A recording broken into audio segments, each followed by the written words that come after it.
Right now, as you breathe, 100 trillion ghost particles are tearing straight through your chest. You can't feel them. You can't stop them. They came from the sun's core 8 minutes ago, and most of them will keep going straight through Earth like it isn't even there. We're hunting a particle that almost nothing can stop, a particle born in dying stars, in the heart of the sun, in the first second of the Big Bang. A particle that shapeshifts mid-flight, weighs almost nothing, and may be its own antimatter twin. If you love the strangest corners of physics, hit subscribe and stay with us. Prepare yourselves. We begin. In December of 1930, a desperate letter went out to a group of nuclear physicists meeting in Germany. It was signed, "Your devoted servant, W. Pauli," and it began with an apology. Wolfgang Pauli was one of the sharpest minds in physics. He was about to propose something so wild, so unprovable, that he refused to show up in person. He sent the letter instead and went to a ball. Here is what was driving him crazy. When certain unstable atoms decayed, energy seemed to vanish. The numbers did not add up. Electrons flew out with less energy than they should have, and the missing piece was simply gone. To physicists, this was a horror movie. The conservation of energy is the bedrock of the universe. Energy cannot just disappear. Some physicists were ready to throw out the law itself.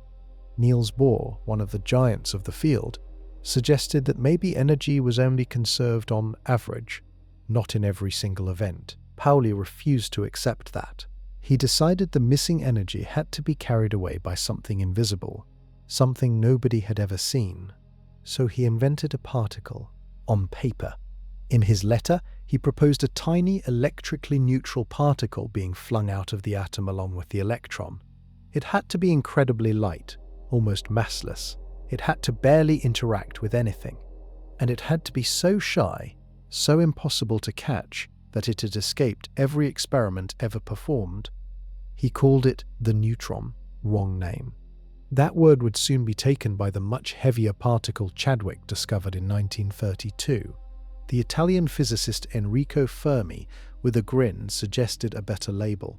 Little neutral one, in Italian, Neutrino. And here is the line that haunts every physicist who reads that letter. Pauli said, "I have done a terrible thing. I have postulated a particle that cannot be detected." He thought it was a fudge, a bookkeeping trick. He was sure no human being would ever catch one. The math demanded its existence, but the laboratory could never confirm it. He even told a friend years later that he was embarrassed by the proposal. Fermi took the idea seriously. He built a full theory of beta decay around this ghostly little particle, and the math worked beautifully. Predictions matched experiments. The neutrino was no longer a wild guess. It was the keystone holding the whole arch together. Still, nobody could see one. For 26 years it lived only on paper, a particle whose entire job was to balance equations.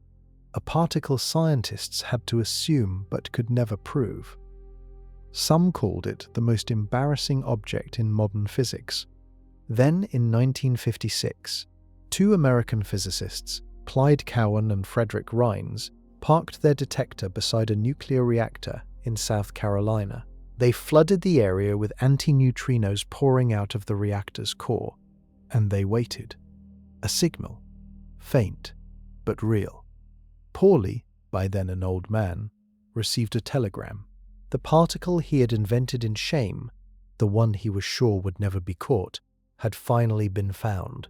But that detection came with a question that would soon shake physics to its roots. Where exactly do these things come from?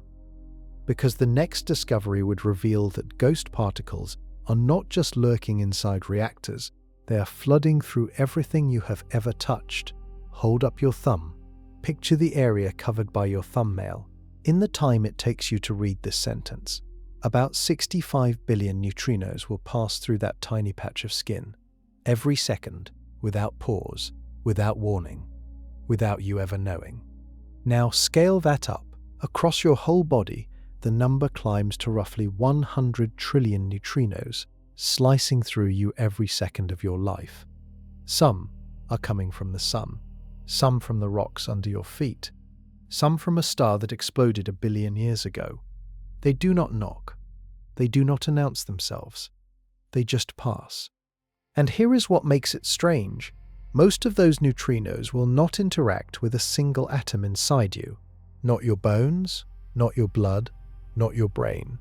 They came from a fusion reactor 93 million miles away, sailed straight through the sun's outer layers as if they were vacuum, crossed the void, blew through the entire planet you are standing on, and kept going into space on the other side. Your body was just one more shadow they ignored. This is hard to picture, so try this comparison. Imagine throwing a tennis ball at a brick wall. Now imagine the ball passing through the wall like the bricks are missed. And not one wall. 1 million walls in a row. The ball does not slow, it does not bend. It comes out the other side as if nothing was there at all. That is what a neutrino does to ordinary matter. To a neutrino, you are not solid. The Earth is not solid. The sun is barely a suggestion. The number itself is hard to wrap your mind around. 100 trillion. If you tried to count one neutrino per second, it would take you over 3 million years to count just the ones that passed through you in a single second. By the time you finished counting, billions of trillions more would have already gone. And almost all of them, right now, are coming from above. The sun, even at midnight, on the far side of the Earth from where you stand, keeps pumping them out. They do not care that the planet is in the way. They come up through the floor under your feet just as easily as they would come down through your ceiling at noon. To a solar neutrino, the daytime side and the nighttime side are basically identical. The Earth is transparent. This was not obvious to the first physicists who calculated the flux. When the math showed that trillions of these particles were sluicing through every square inch of human skin, scientists checked it 3 times. The number kept holding. The sun is leaking neutrinos at a staggering rate. Every flicker of fusion in its core sends them streaming out, and a tiny share of that storm hits Earth. You might wonder then why this matters. If they cannot touch you, why care? Because the same property that makes them invisible makes them powerful. Neutrinos are the only messengers that can escape from inside the sun's core in real time. Light cannot. Heat cannot. Even sound is meaningless there. Only neutrinos. But to understand why nothing stops them, we have to look at what they refuse to feel. To understand how shy a neutrino really is, physicists like to play a thought game. Imagine a wall of solid lead, not a thin plate, not a meter, not a mile, a wall that stretches 1 full light year deep. That is 6 trillion miles of solid metal in front of you. Fire a single neutrino at that wall. What happens? Most likely, nothing. The neutrino sails right through the entire light year of lead and emerges on the other side. To stop a neutrino with reasonable certainty, you would actually need a wall many light years thick. That is more lead than exists in our entire solar system. More than any star could forge in its lifetime. This is not a guess. It is a calculation that comes from the laws of particle physics, tested in detector after detector for over 6 decades. The chance that a single solar neutrino interacts with a single atom as it crosses Earth is about 1 in 100 billion. Most do not even get that close. So why is the neutrino so impossible to grab? The answer comes down to a simple idea. Of the 4 fundamental forces in nature, the neutrino feels almost none of them. It carries no electric charge, so the electromagnetic force ignores it. Magnets do not pull it, charged particles do not deflect it, light does not scatter off it. Then there is the strong nuclear force, the glue that holds atomic nuclei together. The neutrino does not feel that either. It cannot stick to a proton or a neutron the way other particles do. That leaves only 2 forces. Gravity, which is so weak at the level of a single particle that it might as well not exist, and the weak nuclear force. The weak force is the only handle physicists have on the neutrino, and as the name hints, it lives up to its title. It only acts at incredibly close range, far smaller than the width of an atom's nucleus. A neutrino has to come within a hair's breadth of a quark inside a proton, and even then, the odds of an interaction are vanishingly small. Picture a flying speck of dust trying to hit one specific grain of sand on a beach. Then make the beach the size of a continent, then turn the lights off. That is roughly the precision a neutrino needs to register a hit. The deeper truth is that ordinary matter, the kind making up your body and the planet, is mostly empty space. The atoms in a brick are spread far apart, and even inside each atom, the nucleus is a tiny dot in a vast cloud. To particles that feel electric charge, that empty space is full of resistance. To a neutrino, the same volume is just empty. It has nothing to grab onto. That is why a wall of lead a light year deep barely makes a dent. The neutrino is not pushing through the metal. It is gliding past every atom, never close enough to feel the pull. This raised a strange question once experimenters caught their first ones. If neutrinos are this shy, how could they possibly come in different kinds? Yet the deeper they looked, the more varieties began to surface. Once Cowan and Ryan's proved a neutrino could be caught, the floodgates opened. Within a few years, physicists realized something unsettling. The neutrino they had detected was not the only kind. There were others, and the others did not behave the same way. Today we know there are three flavors of neutrino, each tied to a partner particle. The electron neutrino travels with the familiar electron. The muon neutrino partners with the muon, a heavier cousin that lasts only about a millionth of a second before falling apart. And the tau neutrino travels with the tau, the heaviest of the three, which decays even faster. The names sound like a menu: electron, muon, tau. Physicists call these flavors, borrowing the word as a label rather than anything you can taste. Each flavor has been confirmed in the lab. The muon neutrino was discovered in 1962 at Brookhaven. The tau neutrino, the last to fall, was finally pinned down in 2000 at Fermilab using a beam fired through a slab of iron. 3 flavors, 3 siblings. So far, so tidy. Then came the part that broke physics. In the 1960s, an experiment in a South Dakota gold mine started counting neutrinos coming from the sun. The sun's core fuses hydrogen into helium and floods space with electron neutrinos. Counting them was supposed to confirm the model of how the sun burns. The detector found a number all right, but it was way too low. Only about a third of what theory predicted. Either the sun was broken, or the theory was wrong, or something was happening to the neutrinos in flight. For decades, this puzzle hung over the field. Then experiments at Super Kamiokande in Japan and the Sudbury Neutrino Observatory in Canada cracked it open. The neutrinos were not missing. They were transforming. An electron neutrino could leave the sun and arrive at Earth as a muon neutrino or as a tau neutrino. They were swapping flavors mid-flight. This is where things get wild. A single neutrino does not have one fixed flavor as it travels. It exists as a blurred mix of all 3 at once, a kind of quantum chord. As the chord travels, the notes drift in and out of phase, and what flavor it sounds like depends on when you measure it. Catch it early, it might be electron. Catch it later, muon. Catch it at the right distance, tau. A rough comparison would be a spinning coin in flight. While it spins, it is not heads or tails. It is some swirl of both. Only when it lands do you get an answer. The neutrino is doing the same trick, except its spin runs continuously, and the coin can come up 3 different ways. For a particle to oscillate between flavors, the 3 types must have slightly different masses, and that single fact, that neutrinos have mass at all, broke the standard model of particle physics.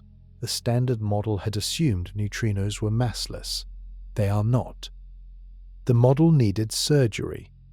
This was such a deep result that Takaaki Kajita and Arthur MacDonald shared the Nobel Prize in 2015 for confirming it.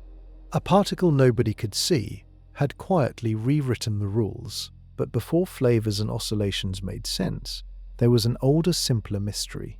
How does the sun even make these things in the first place? The sun's core is a place no human eye will ever witness directly.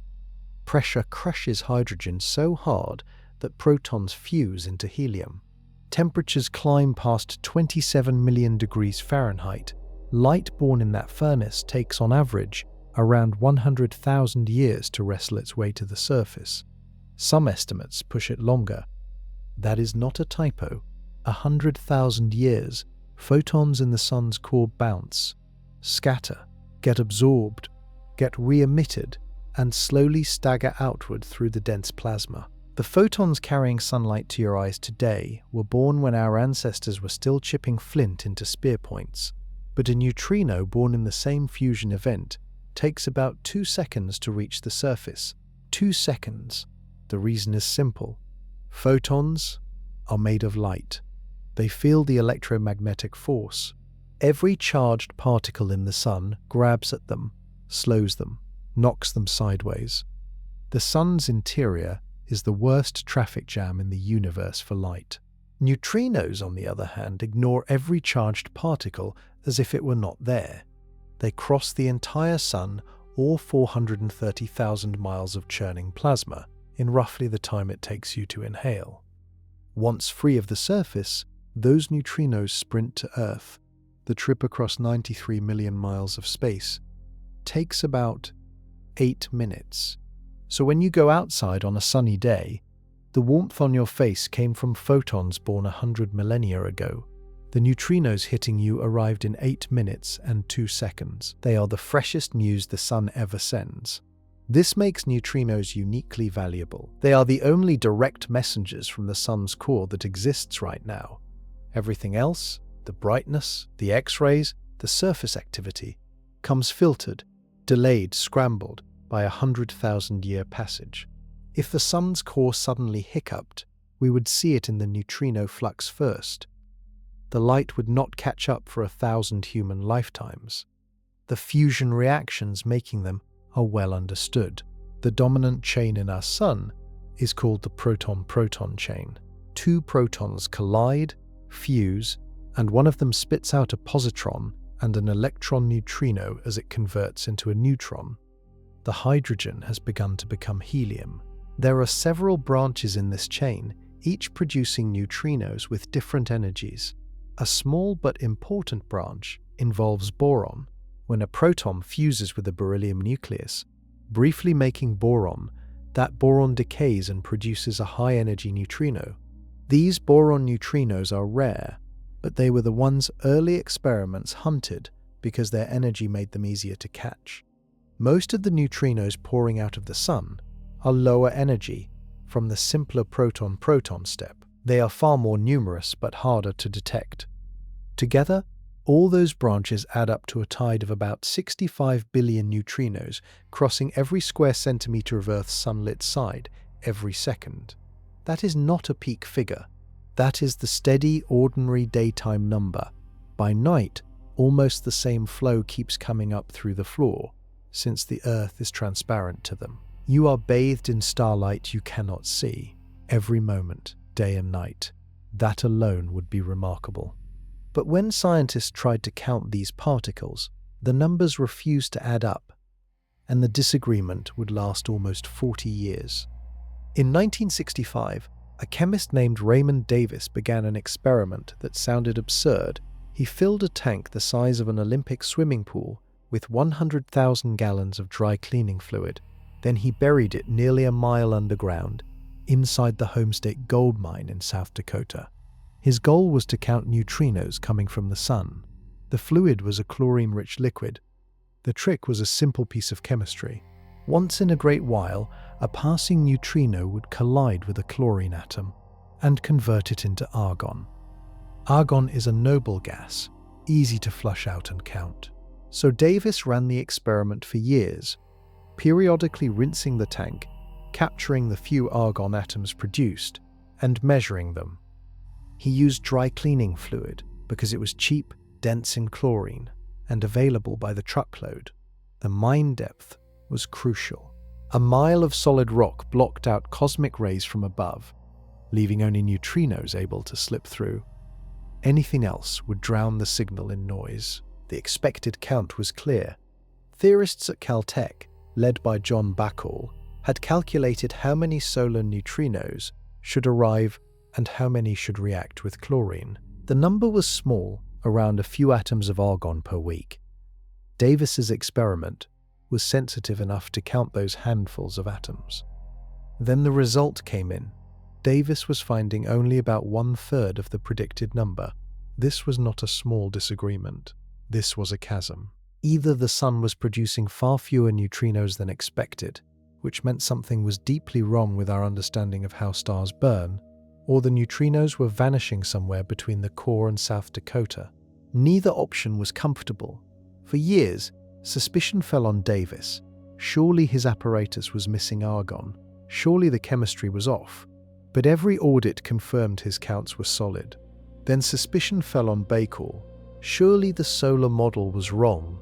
Surely the core was cooler than thought, or the fusion rates lower. Bacall recalculated, refined, and rechecked. The model held. Other detectors joined the hunt. SAGE in Russia and JLLX in Italy used gallium instead of chlorine, sensitive to lower energy neutrinos and especially to the abundant proton-proton flux. They confirmed the deficit. Kamiokande in Japan, using a tank of pure water and a different detection method, also saw too few neutrinos. The disagreement was real and consistent across very different technologies. This was the solar neutrino problem. It hung over physics for nearly 40 years. Generations of graduate students wrote dissertations on it. Theorists proposed exotic explanations, from invisible decays to undiscovered particles. Some suggested the sun was less stable than we thought. None of the proposals quite fit. The problem grew more interesting as instruments got better. The deficit was not random. Different experiments, sensitive to different neutrino energies, found different shortfalls. The high-energy neutrinos went missing more aggressively than the low-energy ones. This was a clue that whatever was happening, it depended on energy. That energy dependence pointed at one possibility nobody could prove yet. The neutrinos might be changing into a form the detectors could not see. The chlorine tank could only catch electron neutrinos. If those particles were morphing into muon or tau neutrinos somewhere along the way, the detector would simply miss them. The proof would require a very different kind of instrument, deep under a Canadian mine, watching a heavy form of water for a flicker no chlorine tank could see. 2 miles beneath the Canadian Shield, in an active nickel mine near Sudbury, Ontario, a giant clear sphere was lowered into a flooded cavern. Inside the sphere sat 1,000 tons of heavy water. Outside the sphere, surrounding it like a galaxy of glass eyes, were nearly 10,000 light-sensing tubes, all pointed inward, watching for any flicker in the dark. This was the Sudbury Neutrino Observatory, SNO for short. Its mission was to settle the solar neutrino problem once and for all. The trick was the heavy water. Ordinary water has hydrogen atoms. Heavy water replaces the hydrogen with deuterium, a heavier version that contains a proton and a neutron stuck together. That tiny addition was the key. Deuterium can interact with neutrinos in a way ordinary hydrogen cannot. And it can interact in 2 completely different ways. In the first kind of reaction, a neutrino splits the deuterium apart through the weak force. Crucially, all 3 flavors of neutrino, electron, muon, and tau, can do this. The total count from this reaction tells you how many neutrinos of any flavor are passing through the detector. In the second kind, only an electron neutrino can react, because the energy involved is too low for the heavier muon or tau partner to appear. So this count tells you how many of the incoming neutrinos still have their original electron flavor. Compare the 2 numbers, and you have your answer. If the sun produces only electron neutrinos and they travel unchanged, the 2 counts should match. If something is converting them along the way, The all-flavor count will be larger than the electron-only count. In 2001, the SNO team published its first result. The total count of neutrinos from the Sun matched the predicted number almost exactly. The Sun was not broken. It was making the right amount. But the count of pure electron neutrinos was only about 1/3 of that total. The missing 2/3 were not missing at all. They had become muon and tau neutrinos, somewhere between the Sun's core and the detector. This was the smoking gun. Davis's deficit had not been a flaw in his apparatus. It had not been an error in solar models. It was real physics. Neutrinos were swapping flavors as they traveled. Every detector for the past 4 decades had been seeing only a slice of the truth, the electron slice, while the other 2 slices flew past unnoticed. The implications hit physics hard. For neutrinos to oscillate between flavors, they must have mass. Even a vanishingly small mass would do, but it could not be zero. The standard model of particle physics, the most successful theory in all of science, had treated neutrinos as massless. That assumption was now wrong. A theory that had passed thousands of tests over decades suddenly had a hole in its foundation. Not a fatal one. Neutrino mass could be patched in with some difficulty, but the patch raised new questions about why neutrinos are so much lighter than every other particle, and whether some hidden mechanism is suppressing their mass. In 2015, the Nobel Committee in Stockholm honored Takaaki Kajita and Arthur MacDonald for the discovery. A particle Pauli had invented in shame had now overturned a pillar of modern physics. But neutrinos had one more shock waiting. Hours before astronomers saw a star explode, 3 detectors around the world had already received its message. On February 23, 1987, 3 neutrino detectors on 3 continents recorded a strange burst. Kamiokande in Japan saw 11 flashes in 13 seconds.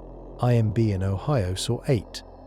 Baksan in Russia saw 5. 24 particles total, arriving within seconds of each other across half the planet. At first, nobody knew what they meant. Roughly 3 hours later, a young astronomer at the Las Campanas Observatory in Chile noticed a new bright spot in the Large Magellanic Cloud, a small companion galaxy hanging in the southern sky about 168,000 light-years away. The spot was where a dim blue star, Sandulake -69202, had once been. The star was gone. In its place was a supernova, the first naked-eye supernova in nearly 400 years. Astronomers raced to study it. As the light curve was reconstructed, the timeline became clear. The star's outer layers had been blown apart in a colossal explosion. By tracing the brightening backward, scientists pinpointed the moment of detonation. It matched the neutrino burst almost exactly. The neutrinos had arrived 3 hours before the visible light. This was not a glitch. It was the deepest secret of how a massive star dies, written in particles instead of photons. Here is what happens. When a star much heavier than our Sun runs out of fuel, its core collapses in less than a second. Iron atoms in the core are crushed so violently that protons and electrons are forced together into neutrons. Each one of those mergers spits out a neutrino. In a single tenth of a second, the dying core releases more energy as neutrinos than every star in the visible universe gives off in light during the same instant. 99% of the energy of the explosion leaves as neutrinos, but the actual visible explosion takes hours to develop. The collapse happens deep inside, while the outer layers still hang in space, oblivious. A shockwave then races outward through millions of miles of stellar material. Only when that shock breaks the surface does the star begin to glow brightly enough for telescopes to see. That breakout takes around 3 hours after the core collapse. Neutrinos do not have to wait. As soon as they are made, they pour straight out through the entire dying star, as if it were vacuum. They cross the doomed outer layers in seconds. Then they sprint across 168,000 light-years to Earth, traveling at almost the speed of light. When they reached our detectors, the light from the explosion was still being born inside the star. By the time the photons fought their way out and crossed the same distance, 3 hours had passed. The neutrinos had won the race not because they were faster, but because they took the straight road while the light had to dig its way out of a collapsing star first. 1987A gave us our first confirmed observation of neutrinos from outside the solar system. It also gave us the founding moment of multi-messenger astronomy, the idea that we can listen to the universe in different particles, not just light. But to truly grasp the violence behind those 24 flashes, you have to look at what was happening inside the star itself. Look up at the next supernova in the sky, and remember this. The brilliant fireball you see, brighter than entire galaxies for weeks, brighter than billions of suns, is only 1% of the actual energy of the explosion. The other 99% left as neutrinos in a few seconds, invisibly, before any light ever appeared. This is one of the most counterintuitive facts in astrophysics. A core collapse supernova is the most violent event in the modern universe. It can outshine its entire host galaxy. It can be seen from billions of light years away, and yet what we see is the leftovers. The faint glow after the main event has already passed. To picture the scale, consider this comparison. The Sun, in its current quiet phase of fusion, has shone for about 4.5 billion years. In all that time, it has released a certain total amount of energy. A core collapse supernova releases roughly 10 times more energy than that in less than 1 minute, and almost all of it is in the form of neutrinos. The mechanism is brutal. Inside a massive star at the end of its life, the core has been building up layers of heavier and heavier elements, like an onion, hydrogen at the outer edge, then helium, then carbon, oxygen, neon, silicon, and finally iron at the center. Iron is a dead end for fusion. Trying to fuse iron costs energy instead of releasing it, so the moment the core becomes iron, the star loses its support. The collapse is so fast that gravity overwhelms the electron pressure that had been propping up the core. Electrons get crammed into protons, fusing them into neutrons. That fusion is what creates a neutron star, an object so dense that a sugar cube of its material would weigh as much as a mountain. Each proton-electron merger spits out an electron neutrino. With trillions of such mergers happening at once, the core becomes a flash flood of neutrinos. The newborn neutron star is so dense that even neutrinos, the universe's most slippery particle, cannot escape immediately. They diffuse outward through the boiling neutron star material for about 10 seconds. During those 10 seconds, the neutrinos are believed to push against the stalled shockwave from the inside, helping to revive it and blow the rest of the star apart. This is the modern picture. Without those neutrinos, the explosion would fizzle. The star would collapse into a black hole quietly, no fireworks. With the neutrinos shoving the shockwave outward, the star explodes, scattering iron, gold, silver, and hundreds of other elements into space. Every gold atom in your jewelry was forged by some long-dead supernova and pushed out to space by neutrinos. After their work pushing the shockwave is done, the neutrinos break free of the star and begin their long flight through space. Light takes hours to crawl out of the same wreckage. The number of neutrinos in that 10-second pulse is staggering, about 10 to the 58th particles, give or take. Written out, that is a 1 followed by 58 zeros, nearly enough particles to outnumber every grain of sand on every beach on Earth, then squared. If that much energy is leaking out of dying stars unseen, you start to wonder what else might be quietly humming in the dark. And it turns out something is. A whisper left over from the very beginning. About 1 second after the Big Bang, the universe was a hot fog of particles, smashing into each other at unimaginable speeds. Photons, electrons, protons, neutrons, all packed into a glowing soup. And neutrinos, vast oceans of them, born in the first chaotic instant. For that 1 second, the universe was so dense that even neutrinos could not freely fly. They scattered off other particles constantly, bouncing through the fog. Then the fog thinned, the universe cooled, and the neutrinos broke free. This release happened nearly 400,000 years before light itself broke free. The famous cosmic microwave background, the afterglow of the Big Bang, detected by radio telescopes, comes from the moment photons finally stopped scattering. That moment was a long time after the neutrinos had already escaped. So the neutrino background is an even older snapshot of the universe than the light is. It is called the cosmic neutrino background, and it is the second oldest signal physics has ever predicted. Older than the first stars, older than the first atoms, older than light itself in its free traveling form. Today, those primordial neutrinos still drift through space, having cooled along with the expansion of the cosmos. Their original blistering speeds have slowed. Their energies have plummeted. They are now so faint, so low in energy, that no detector ever built has caught one. But they are everywhere. Theory predicts about 330 of them per cubic centimeter. All around us, in a sip of coffee, several billion ancient neutrinos are along for the ride. This is the Big Bang's quiet aftermath, a cold sea of particles, each one nearly 14 billion years old, drifting through every cubic inch of space. They pass through Earth, through your body, through the moon, through the sun, and on outward forever. The challenge of detecting them is brutal.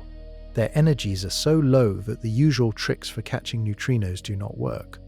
The chance of one reacting with a normal atom is so tiny that even a detector the size of a continent would only catch a handful per year. There is, in theory, a way.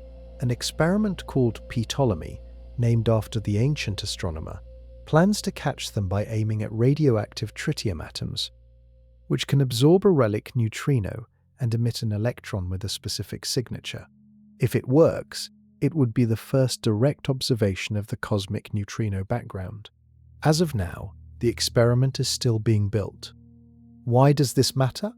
Because the cosmic neutrino background carries information from a time we cannot reach with light. Any observation of those relic neutrinos would let us peer past the wall of fire that hides the first 400,000 years of cosmic history. Light cannot cross that wall. Neutrinos slipped under it long before it formed. The relic neutrino sea also helps shape the universe in a quiet way. As the cosmos expanded, the gravitational drag from those particles affected how matter clumped into galaxies. Their total mass, even though each one is incredibly tiny, contributes to how the largest structures in the cosmos took shape. Knowing that mass would lock down a key piece of cosmology. But not all neutrinos drift down from the sky. Some come up from the ground beneath your feet, born in fires we never see directly, stand on solid ground anywhere on Earth, concrete, soil, asphalt, beach sand. It does not matter. Right now, deep beneath you, there is a furnace. Earth is hot inside, not the gentle warmth of the surface, but a slow, immense, persistent heat. The deeper you go, the hotter it gets. By the time you reach the core, more than 3,000 miles down, temperatures rival the surface of the sun. A surprising amount of that heat comes from radioactivity. Inside the rocks of Earth's mantle and crust, atoms of uranium, thorium, and potassium are slowly decaying. They have been decaying since the planet formed 4.5 billion years ago. Each decay releases a tiny burst of energy, plus a particle, and often that particle is a neutrino. These are called geoneutrinos, particles born inside the Earth itself. They stream outward through thousands of miles of rock as easily as they would through empty space, and a tiny fraction of them are caught by detectors at the surface. The total number is staggering once you add up every radioactive atom in the planet. Tens of trillions of geoneutrinos cross every square inch of Earth's surface every second. Most are antineutrinos, the matter twin of the regular kind, produced when a radioactive nucleus releases a beta particle. The first geoneutrinos were positively identified in 2005 by the Camland detector. In Japan, a giant balloon of liquid scintillator buried under a mountain. A few years later, the Borexino detector under the Gran Sasso Mountains in Italy confirmed the result. These two experiments, working independently, have now built up a clear picture of the neutrino glow coming from inside Earth. Why do these particles matter so much? Because they are the only direct evidence we have of the radioactive heat source in our own planet. Until geoneutrinos were detected, we did not know how much of Earth's heat came from radioactivity and how much was left over from the planet's formation. The early Earth was a molten ball. It has been cooling ever since. That cooling supplies some of the heat we feel today, but radioactivity has been topping up the budget for billions of years. By counting geoneutrinos, scientists can now estimate the contribution of radioactivity directly. The current best measurement suggests roughly half of Earth's interior heat comes from radioactive decay. The other half is residual heat from the violent birth of the planet, slowly leaking outward. This split has consequences. It tells us how much fuel Earth has left in its tank. The residual heat is finite. Once it bleeds out, the only source left will be the radioactive store, which itself is slowly running down. Eventually, in the deep future, Earth's interior will cool enough that the convection currents in the mantle stop. When that happens, plate tectonics will end. Volcanoes will go quiet. The magnetic field that shields the surface from solar radiation will fade. Life on the surface, if any remains, will face a planet stripped of its protections. That timeline is billions of years out. For now, the planet is healthy and humming. Geoneutrinos let us listen in, but the strangest neutrinos coming from inside Earth are not born here at all. They are born in the sky and pass through us on their way out the other side. Above your head, every second of every day, particles from outer space are slamming into the atmosphere. Some of them came from the sun. Many came from beyond the solar system, accelerated by exploding stars or other cosmic engines we still do not fully understand. They are called cosmic rays, and the upper atmosphere is constantly being sandblasted by them. When a cosmic ray, usually a proton, hits a nitrogen or oxygen atom in the upper air, it does not just bounce off. It triggers a cascade. The collision shatters the atom and produces a shower of new particles. Pions, kaons, muons, and a flood of neutrinos rain down from the upper sky toward the ground. These are atmospheric neutrinos. They have been falling on Earth for as long as Earth has had an atmosphere. The cascade typically begins between 6 and 12 miles above the ground in the upper atmosphere. Most of the heavier particles break apart quickly, but neutrinos and muons can travel much further. The atmospheric neutrino rain played a starring role in solving a great puzzle. In the 1990s, the Super Kamiokande detector in Japan began counting atmospheric neutrinos coming from above and from below. From above meant neutrinos created in the sky directly over the detector. From below meant neutrinos created on the opposite side of the planet, then traveling through the entire Earth to reach Super Kamiokande from underneath. If neutrinos behaved as the standard model said they should, those two flows ought to be identical. Earth is transparent to them, so the underneath flow should match the overhead flow. It did not. The detector saw too few muon neutrinos coming up from below compared to coming down from above. The difference depended on the angle, which meant the longer the path through Earth, the more muon neutrinos were going missing. They were not being absorbed. They were oscillating, changing flavor mid-flight, exactly as theory had predicted. This was the discovery that won Takaaki Kajita his share of the Nobel Prize. Atmospheric neutrinos, particles nobody had even tried to study seriously a few decades earlier, had become the smoking gun for one of the deepest results in modern physics. The cosmic ray rain itself is a story too. Most cosmic rays are protons, but some are heavier nuclei, all the way up to iron. They arrive with enormous energies, sometimes carrying as much energy in a single particle as a tennis ball moving at 100 miles per hour, all concentrated in something millions of trillions of times smaller than a tennis ball. Where do those record-setting cosmic rays come from? Scientists know some come from supernova remnants, the expanding shells of dead stars, where shock waves can boost particles to incredible speeds. Others may come from active galactic nuclei, the supermassive black holes at the centers of distant galaxies, which fling matter outward in colossal jets. The very highest energy cosmic rays are still a mystery. Their sources are not pinned down. But the neutrinos they make in our atmosphere are now a daily tool for physics. They are the steady weather of the upper sky, raining down whether anybody is watching or not. To watch them, scientists turn the planet itself into a target, and in one place, they made the ground beneath their feet into the largest particle detector ever built. Imagine a telescope that does not sit on a mountaintop or in orbit. Imagine a telescope buried deep beneath the ice at the South Pole, looking not up, but in every direction at once. A telescope made of ice itself. That is IceCube. The IceCube Neutrino Observatory sits at the geographic South Pole, in the middle of the Antarctic ice sheet. Engineers drilled 86 holes into the ice using high-pressure hot water, each hole reaching down nearly 1.5 miles. Into each hole, they lowered a string of 60 optical sensors, basketball-sized glass spheres, holding photomultiplier tubes designed to catch the faintest flicker of light.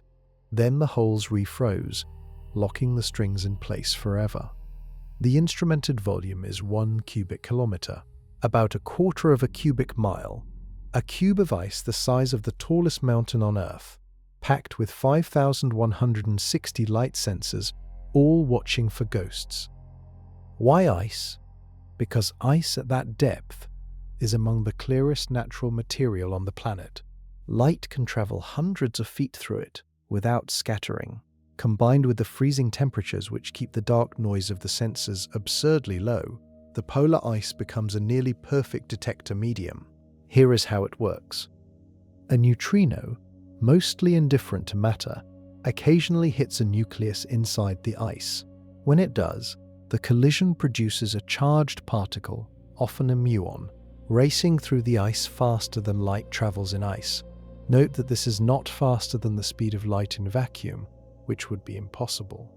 Light slows down in ice, and a muon moving close to its vacuum speed can outpace it. That superluminal in medium speed creates an effect called Cherenkov radiation, a faint blue glow trailing behind the particle. The optical sensors catch that blue trail and timestamp every photon. By piecing together which sensors fired and when, the computers can reconstruct the direction the original muon was moving, and therefore the direction the original neutrino came from. In 2013, IceCube announced the first detection of high-energy neutrinos from outside our solar system. Some of those particles were carrying more energy than anything ever produced in a particle accelerator on Earth. They had clearly come from somewhere extreme, somewhere violent. The team gave the most spectacular events nicknames, like Bert, Ernie, and Big Bird, after Sesame Street characters. In 2017, IceCube tracked a single high-energy neutrino back to a known galaxy 4 billion light-years away. The galaxy is a blazar, a supermassive black hole pointing one of its jets directly at Earth. That neutrino was the first cosmic ghost particle ever traced to a specific source outside the Milky Way. In 2023, IceCube revealed something even closer to home. By stacking data over years, the team produced the first picture of our own galaxy in neutrinos, the Milky Way, glowing faintly in particles instead of light, a view nobody had ever seen. The whole observatory runs on the strangest principle of all. It does not point. It does not track. It just sits there, frozen in place, while the entire Earth rotates around it and the universe falls into it from every direction. A planet-scale telescope hidden under the ice. To grasp how it actually catches the ghost, we have to look at the blue glow itself. In 1934, a Russian physicist named Pavel Cherenkov was studying the faint glow that appeared in liquids when they were exposed to radioactive sources. His advisors thought he was wasting his time. The glow was probably some kind of fluorescence, they said, or contamination. But Cherenkov refused to drop the question. He kept measuring, kept testing, kept ruling out explanations. What he discovered, eventually, was a brand new kind of light. When a charged particle moves through a medium like water or ice faster than light moves in that same medium, it leaves behind a wake of blue photons. This is not the same as breaking the cosmic speed limit. Light always travels slower in water or ice than in vacuum, slower by about 25% in water. A particle moving through water at, say, 90% of the speed of light in vacuum is still moving faster than light moves through water. That mismatch causes the medium to ring, briefly with a cone of blue radiation. The closest analogy is a sonic boom. When a jet moves through air faster than sound moves through air, the air cannot get out of the way fast enough. A pressure wave builds up and collapses into a loud crack. Cherenkov radiation is the optical version. The medium cannot adjust its electric field fast enough as the particle screams past, so the leftover energy comes out as light. The light is faint, but it is real, and it is blue. This blue glow is the foundation of nearly every modern neutrino detector. Whether the medium is the ultra-pure water inside Super Kamiokande, the ice of the South Pole inside Ice Cube, or the heavy water of the Sudbury Neutrino Observatory, the principle is the same. Catch a neutrino, let it produce a fast-moving charged particle. Watch for the blue Cherenkov light along its path. The pattern of light reveals everything. The angle of the cone tells you the speed of the particle. The orientation of the cone tells you the direction it was moving. The brightness tells you the energy it had.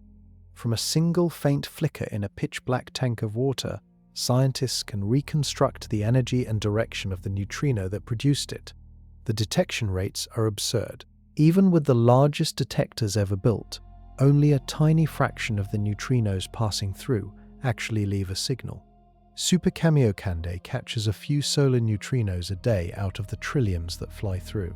Ice Cube catches a few high-energy cosmic neutrinos a month out of the rain pelting the ice. The rest just pass on through, invisible. This means every detected event is precious. Each blue flash represents one ghost out of an army that left no trace. Physicists treat each event with care, reconstructing it pixel by pixel, sensor by sensor, timestamp by timestamp. Cherenkov radiation has uses far beyond neutrinos. Nuclear reactors operate underwater, and the blue glow surrounding the reactor core, that eerie underwater light in every photo of a nuclear pool, is Cherenkov radiation produced by particles flying out of the fuel. The same physics, same blue. But to make that flicker visible against the noise of cosmic rays and cosmic dust, scientists realized they had to do something dramatic. They had to bury their detectors deep, away from the sky. 3,000 feet below a mountain in Japan, inside a former zinc mine, there is a stainless steel tank shaped like a giant tin can. It stands 40 meters tall and 40 meters across. Inside, 50,000 tons of ultra-pure water sit perfectly still. Lining the inner wall, 13,000 glass eyes stare into the water, each one a photomultiplier tube the size of a watermelon. This is Super Kamiokande, or just Super K for those who work there. The water is so clean it is dangerous. Truly pure water with no minerals or impurities is hungry. It will leach minerals out of anything it touches, including human skin. The team treats it like a laboratory chemical. The interior surfaces of the tank are special steels designed to resist this aggressive purity. Even tiny dust particles in the water would scatter the faint Cherenkov light scientists are trying to catch. The tank's job is simple to describe and almost impossible to do. Watch 50,000 tons of water with 13,000 eyes all the time for years on end, looking for one rare flash of blue light from a single neutrino interaction. Most of the time nothing happens. Then, briefly, a few of the eyes blink. The data is captured. The event is reconstructed. A neutrino has just been caught. A typical solar neutrino event is so faint that only a few hundred photons reach the photomultipliers. Each photon is detected, time-stamped to a few nanoseconds, and fed into a reconstruction program. The result is a detailed map of how the light spread across the inner wall of the tank, which the program turns into the direction and energy of the original particle. The scale matters. The bigger the detector, the more chances of catching a neutrino. Even with 50,000 tons of water, Super K only sees about 10 solar neutrino interactions per day. The rest of the trillions of solar neutrinos flying through the tank do not interact at all. Super K has been running since 1996, and it has been at the center of multiple Nobel-worthy discoveries. The atmospheric neutrino oscillation result that won Takaaki Kajita his prize came from this detector. Studies of solar neutrinos confirmed the SNO results. Super K has even watched continuously every second of every day for years for any flash of light that would signal a supernova going off in our galaxy. None has happened in our galaxy during Super K's lifetime, but the detector is on standby, ready to record one in real time the moment it does. The tank also had a near-disaster moment that has become legendary. In 2001, during refilling after a maintenance round, a single photomultiplier at the bottom imploded under the water pressure. The shockwave of the implosion knocked out neighboring tubes, which then imploded as well. A chain reaction destroyed about 7,000 of the original 11,000 tubes in seconds. The team rebuilt the detector and added protective acrylic shells to every remaining tube, so a future implosion cannot cascade. That accident reflects the strange nature of the work. To catch the universe's most subtle particles, physicists build the largest, most sensitive, most fragile machines in the world, and they bury them under mountains, because if they did not, the sky would drown out every signal. Cosmic rays slamming into the upper atmosphere produce showers of particles. A small fraction of those particles, mostly muons, survive long enough to reach the ground. At sea level, several hundred muons per square meter pass through every minute. They go through your body, they go through buildings, they go through almost everything in their path. For a neutrino detector, that flood of muons is a nightmare. The whole point of a neutrino detector is to catch a faint blue flash from a rare neutrino interaction. If 100 muons per minute are slamming into the same volume, every single one of them flashes blue too. Worse, a muon can produce a Cherenkov signature that looks superficially like a neutrino-induced muon. Trying to find a real neutrino in that storm would be like trying to spot a single firefly in a stadium full of camera flashes. The solution is rock, lots of rock. A muon coming straight down from the upper atmosphere will lose energy as it travels through solid material. The denser the material and the longer the path, the more energy gets stripped away. After enough rock, the muon runs out of energy and stops. So if you bury a detector deep enough, the rock above it acts like a filter, blocking nearly every muon while letting neutrinos through unhindered. That is why every major neutrino detector lives underground. Davis put his chlorine tank a mile below the surface in the Homestake gold mine. Super Kamiokande sits under a kilometer of rock in the Mazumi mine. The Sudbury Neutrino Observatory was buried 2 kilometers down in the Creighton nickel mine, which is one of the deepest active mines in the world. Camland is also under a Japanese mountain. Borexino sits beneath the Gran Sasso Massif in central Italy, with the rock blocking out atmospheric muons by a factor of about 1 million. IceCube takes a different approach. It is not under a mountain, it is under more than a mile of Antarctic ice, which works just as well as rock for absorbing muons. The ice gives it dual purpose. The ice itself is the detector, and the ice above is the shield. But there is a clever trick the IceCube team uses on top of the depth. They hunt for neutrinos coming from below, not from above. A neutrino arriving from above could be confused with an atmospheric muon.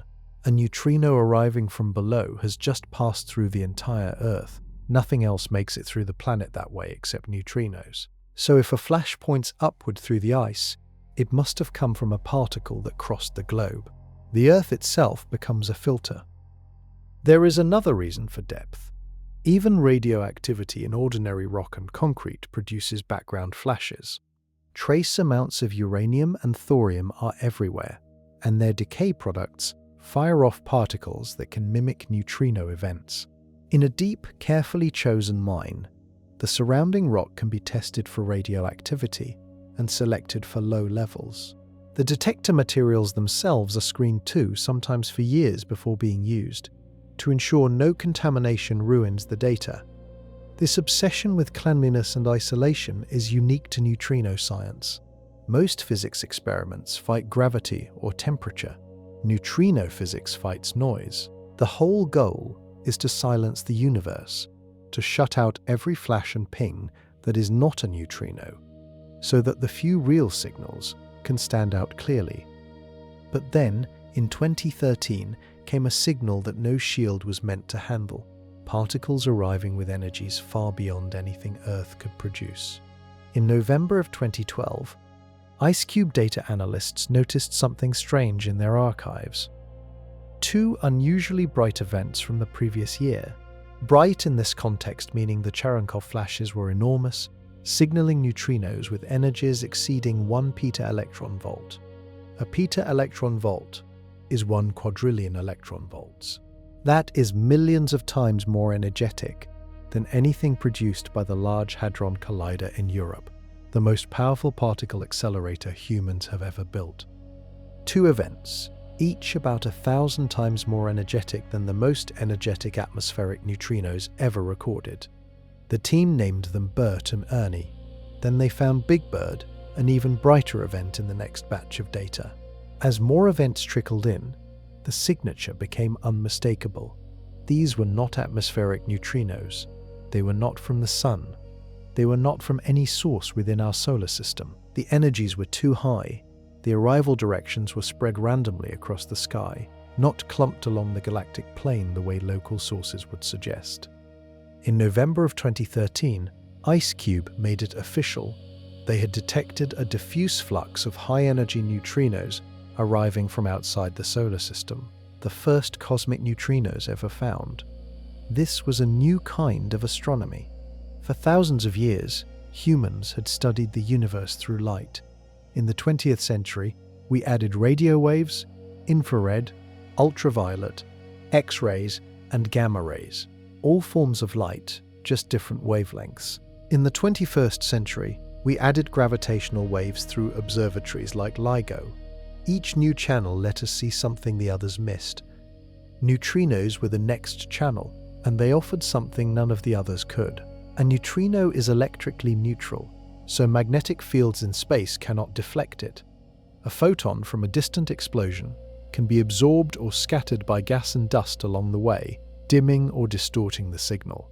A cosmic ray, which is a charged particle, gets bent by every magnetic field it crosses, so by the time it reaches Earth, you cannot tell where it started. A neutrino keeps going in a straight line, untouched, from the moment it is born until it hits a detector. This makes neutrinos perfect cosmic messengers. They tell you exactly where they came from. The catch is that they are so hard to catch that you need to wait for years to assemble a clear picture. The energies were the most thrilling part. A peta-electron volt neutrino was carrying more energy than humans can put into a single particle on Earth.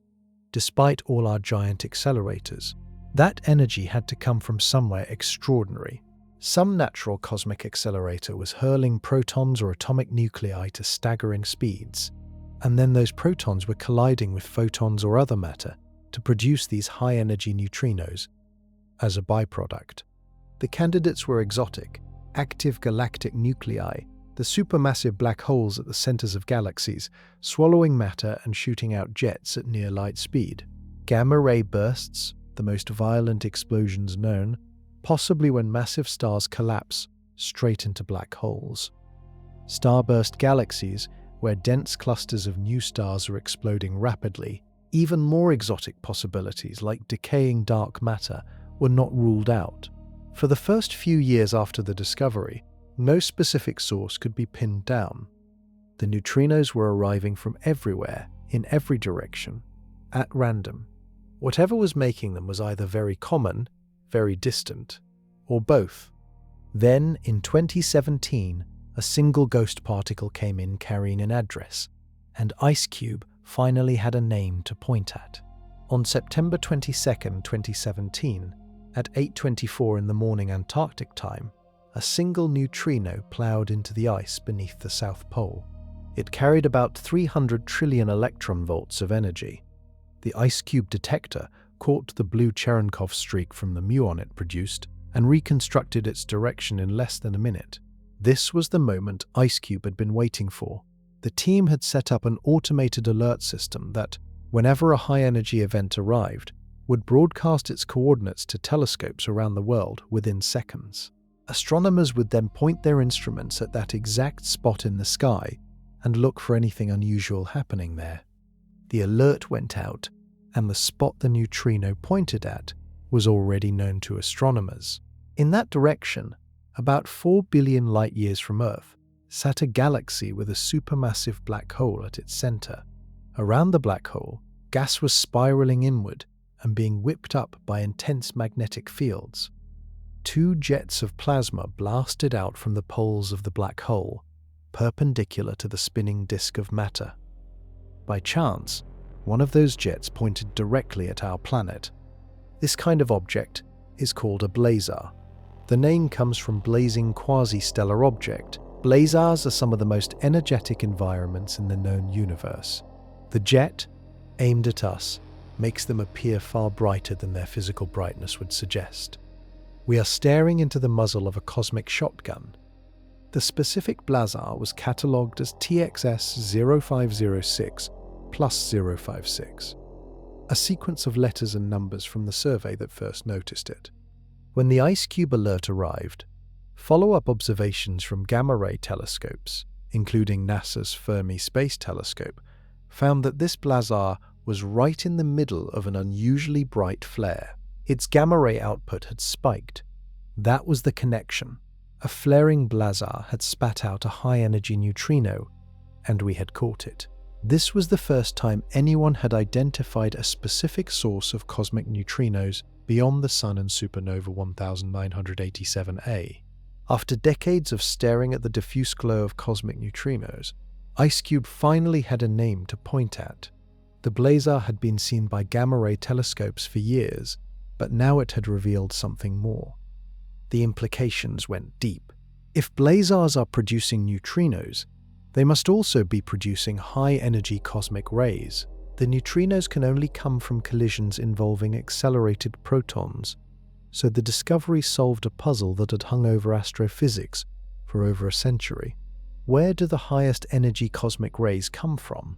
At least some of them, it now appeared, came from the jets of supermassive black holes. The team went back through 10 years of archived IceCube data and found something even better. The same blazar had produced a burst of about 13 extra neutrinos in 2014 and 2015, lasting about half a year. The detection had been there in the data the whole time, just not bright enough to spot in real time. With the 2017 alert as a clue, the older signal jumped out clearly.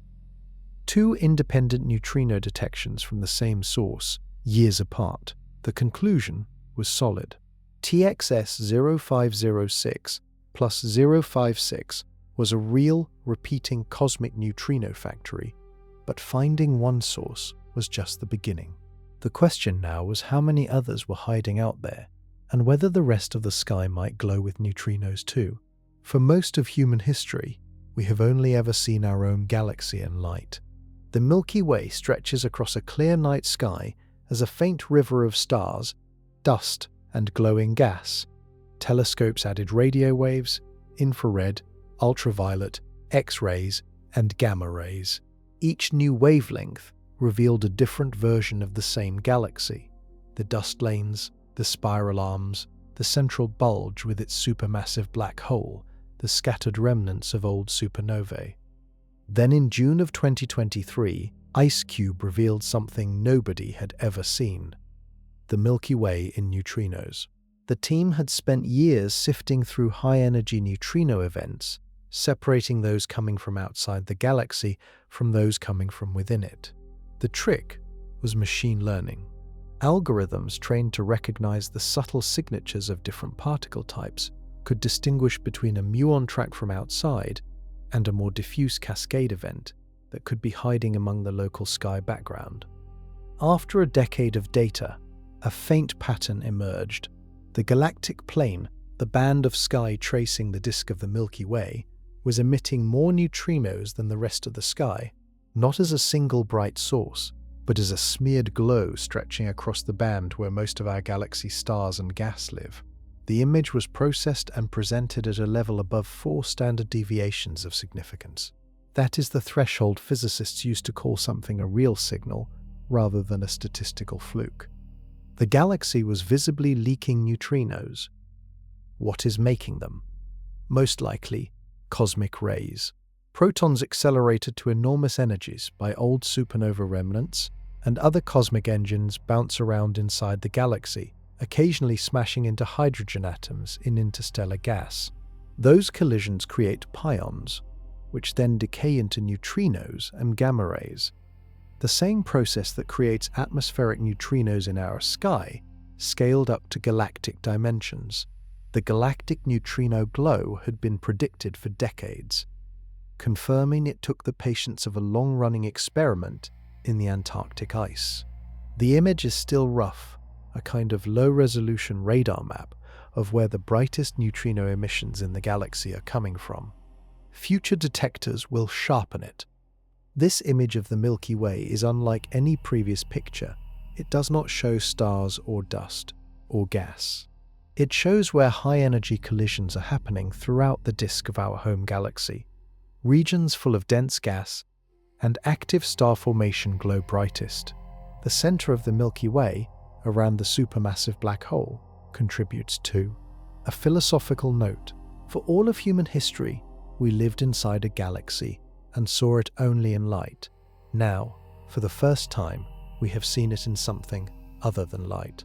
A messenger that travels in a straight line, untouched by magnetic fields, carrying news from regions where light alone cannot tell the full story. It is a different kind of map, a different kind of seeing. But neutrinos are not just useful for mapping the sky.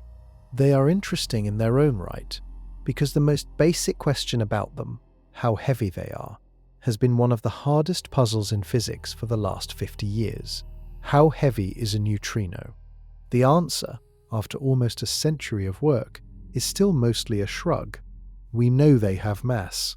The flavor oscillation experiments proved that beyond doubt, but we do not know exactly what that mass is. Here is what we do know. The mass of a single neutrino is less than 1/1,000,000th of the mass of an electron. The electron, itself one of the lightest particles in nature, is about 1,800 times lighter than a proton. A neutrino, somehow, is more than 1,000,000 times lighter than that. To put that in perspective, imagine the mass of a proton. Now, divide it by about 1,000,000,000. That is roughly the upper limit on what a neutrino can weigh. The actual mass is probably much smaller still. This is bizarre. Every other particle in the Standard Model has a mass that fits into a sensible pattern. Quarks have masses ranging from a few thousandths to about 170 times that of a proton. Charged leptons, which include the electron, muon, and tau, span a similar range. The Higgs boson, the source of mass for everything else, weighs in at about 125 times the proton. Neutrinos break the pattern. They are not just light, they are absurdly light. Their masses are smaller than any other massive particle by a factor of at least 1,000,000. Why? Nobody knows. This is one of the most fundamental open puzzles in particle physics. There must be some mechanism keeping neutrino masses tiny, but the Standard Model does not contain it. Whatever is responsible lies beyond our current theory. The leading guess is something called the seesaw mechanism. The idea is that for every light neutrino, there exists a corresponding heavy partner particle, never seen in the lab. The heavier the partner, the lighter the neutrino we observe. As one rises, the other falls. The heavy partners might have masses near the highest energies imaginable in physics, near the scale where gravity itself becomes a quantum phenomenon. In that case, the lightness of neutrinos is a direct echo of physics happening at scales far above any accelerator we can build. This is just a guess.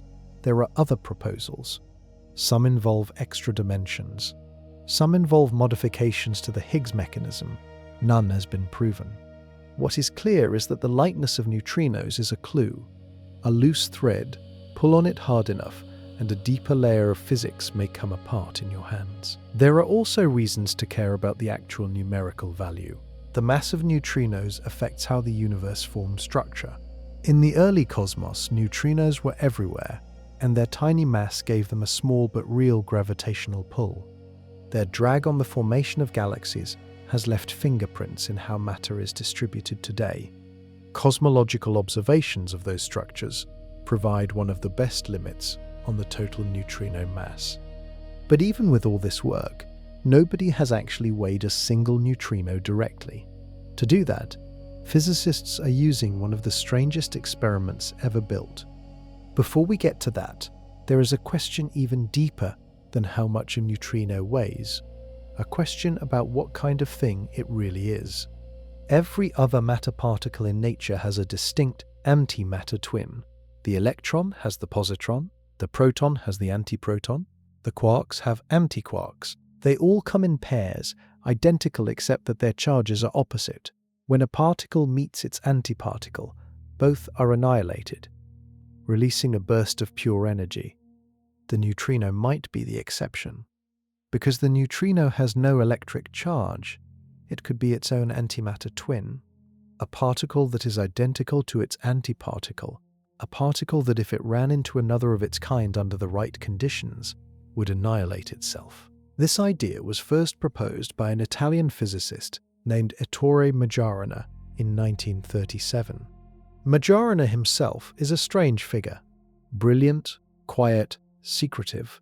In 1938, he boarded a ferry from Palermo to Naples and was never seen again.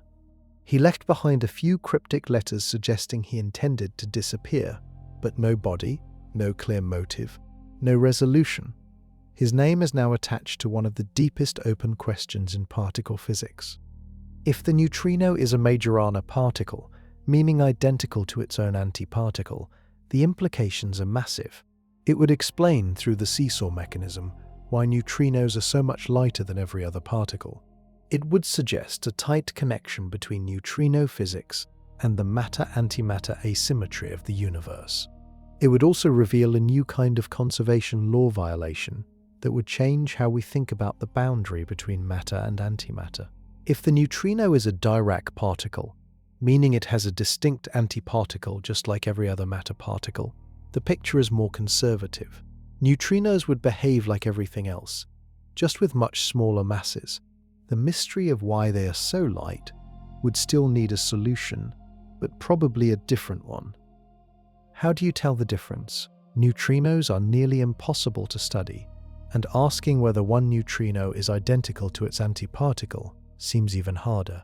The cleanest test is something called neutrino-less double beta decay. Some atoms can decay through a rare process where two neutrons inside a single nucleus convert into two protons at once, emitting two electrons and two antineutrinos. If neutrinos are Majorana particles, those two antineutrinos can sometimes annihilate each other inside the nucleus before they ever get out. The result is a decay where two electrons emerge, but no neutrinos. The two electrons would carry away all the energy. Detecting this would be a smoking gun. It would prove that the neutrino is its own antiparticle. It would also reveal something about the absolute scale of neutrino mass, since the rate of the rare decay depends on it. Several experiments around the world are hunting for this signature. They use isotopes like xenon, germanium, and tellurium packed into massive detectors deep underground, shielded from every imaginable background. They run for years, watching for a single event with the right energy signature. So far, nothing. The decay has not been seen, which means either neutrinos are Dirac particles, or they're Majorana, but with a mass too small for current experiments to catch. The hunt continues. Whoever finds it first will have answered a question that physicists have asked for almost 90 years. But the 3 known neutrinos may not be the whole family. Some experiments have hinted at a 4th one, a neutrino that does not even feel the weak force. The 3 flavors of neutrino we have discussed all interact through the weak nuclear force. That is the only fundamental force, besides gravity, they feel at all. It is what lets us detect them, even faintly. A sterile neutrino, if it exists, would not feel even the weak force. It would interact through nothing except gravity, and possibly through whatever mechanism gives neutrinos their tiny masses. In every other respect, it would be invisible. No light, no magnetism, no nuclear interaction. Even our most sensitive detectors would never see one directly. So why suspect they exist at all? Because some experiments have reported anomalies that are easiest to explain with sterile neutrinos. The first hints came in the 1990s from an experiment called LSND at Los Alamos. The team observed slightly more electron-like events than the standard 3-flavor picture predicted, consistent with neutrinos oscillating into something else. Standard oscillations between the 3 known flavors could not explain it. A 4th, sterile neutrino, mixing into the others, could. A follow-up experiment called Mini Booni, designed to test the LSND result, also found unexplained excess events. Then experiments measuring antineutrinos from nuclear reactors found small deficits, again hinting at oscillations into something invisible. These hints are not airtight. Other experiments, with similar sensitivity, have not seen the same signal. Some recent results have weakened the case considerably. Detectors looking specifically for sterile neutrinos, including the IceCube facility itself, have not found them. The cosmological data, which constrains how many neutrino-like particles existed in the early universe, also leaves little room for an extra 4th flavor with the properties suggested by LSND. The status today is murky. Some experiments hint yes, others say no. The theory could go either way. Future experiments will tighten the noose. If sterile neutrinos do exist, they would be one of the weirdest particles in nature. They would be a window onto physics beyond the standard model. They might explain the matter-antimatter asymmetry of the universe. They might be related to dark matter, the invisible substance that makes up most of the mass in the cosmos. The dark matter angle is especially intriguing. Sterile neutrinos with the right mass could behave like the kind of dark matter astronomers see gravitating around galaxies. Some sterile neutrinos would slowly decay into ordinary photons, producing a faint X-ray signal that distant galaxy clusters might emit. A few years ago, an unexplained X-ray line was seen at a specific energy from several galaxy clusters. Some physicists suggested it was the smoking gun of decaying sterile neutrinos. Others said it was a quirk of the X-ray instruments. The argument has not been resolved. The hunt continues. New experiments designed specifically to look for sterile neutrinos are coming online. Some place radioactive sources next to large neutrino detectors, watching for an oscillation pattern over short distances. Others use intense reactor neutrino beams.